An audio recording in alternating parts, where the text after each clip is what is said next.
Þá það 3. dagskrárliður, Draupniskata 2, umsókn deiliskipulagsbreytingar. Ingibjörg Ólöf Ísaksen, bæjarfulltrúi, tekur til máls.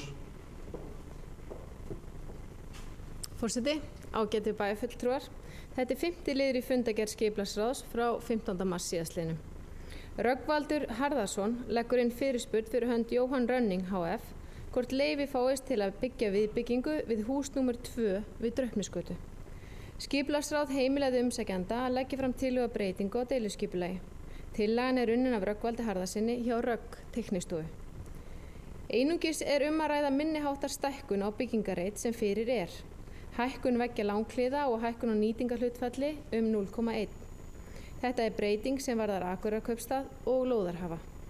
Þess vegna leggur skipulagsráð til við bæjarstjórn að deiluskipulagstillagan verði samþykkt í samræmi við 2. málslið 3. málsgrein 44. grein skipulagslaga nr. 123 frá árinu 2010 og sviðsstjóra skipulagssviðs verði falið að annast gildistöku hennar.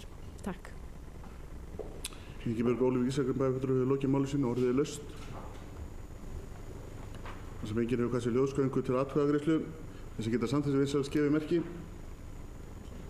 Það samþykkt samhljóða með 11 atkvæðum.